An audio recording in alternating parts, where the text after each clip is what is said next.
اللہ اکبر، اللہ سب سے بڑا ہے۔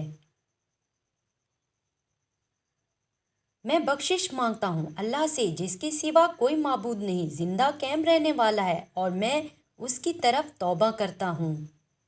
دعا، صبر، یقین۔ سب سے پہلے دعا، دعا کے بعد صبر، صبر کے بعد یقین، پھر آپ کا سفر بہترین۔ اذان سن کر آپ نماز ادا کرنے نہ جاؤ تو سنو، آپ سے بڑا ناکام انسان پوری دنیا میں نہیں۔ تھکے ہوئے دلوں سے کہہ دو کہ اللہ موجود ہے۔ میری طلب سے میرے نصیب تک، میرا معاملہ میرے رب سے ہے۔ اللہ ایسے لوگوں کو تنہا نہیں کیا کرتا جن کو اگر کوئی حاجت درپیش ہو یا کوئی مشکل ہو تو وہ رب کے حبیب پر درود پاک پڑھتے ہیں، ایسے ہی لوگ وہاں مرتبے پا جاتے ہیں۔ علم رکھنے والے سے لڑنا آسان ہوتا ہے، پر یقین رکھنے والے سے لڑنا انتہائی مشکل ہوتا ہے۔ زندگی اچھی جیو کہ رب کو پسند آ جائے، لوگوں کی پسند تو بدلتی رہتی ہے۔ اپنی ذات سے پیار ہر شخص کو ہوتا ہے، لیکن المیہ یہ ہے کہ اپنی ذات سے پیار تو ہے، لیکن اپنے اندر جھانک کر اپنی خامیوں کا سامنا کرنے اور انہیں درست کرنے کا حوصلہ نہیں ہے۔ گناہ کے دوران موت نہ آنا اور گناہ کے بعد توبہ کی مہلت مل جانا اللہ پاک کا بڑا احسان ہے۔ حضرت علی نے فرمایا، جو ذات رات کو درختوں پر بیٹھے پرندوں کو نیند میں گرنے نہیں دیتی، وہ ذات انسان کو کیسے بے یار مددگار چھوڑ سکتی ہے۔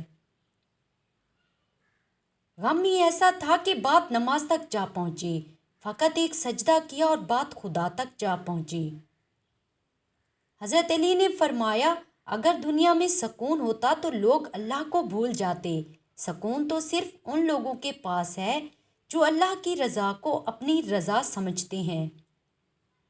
یوسف علیہ السلام کو اللہ نے کنویں کے گہرے اندھیرے سے نکالا ہے تو وہ تمہیں بھی جلد دنیا کی چھوٹی بڑی مشکلات سے نکال دے گا۔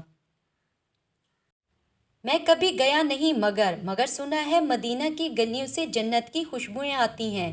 اللہ ہم سب کو مکہ مدینہ کی حاضری نصیب فرمائے، آمین۔ ساری دنیا کا حسن ایک طرف اور مکہ مکرمہ کا حسن ایک طرف۔ دلوں کی عمارتوں میں کہیں بندگی نہیں، پتھر کی مسجدوں میں خدا ڈھونڈتے ہیں لوگ۔ اللہ، اگر کبھی زندگی میں ایسی تکلیفوں سے گزرو جن کا کبھی گمان بھی نہ کیا ہو تو اطمینان رکھنا کہ اللہ رب العزت تمہیں راحتیں بھی ایسی ہی عطا کرے گا جن کا کبھی خیال بھی دل میں نہ گزرا ہوگا۔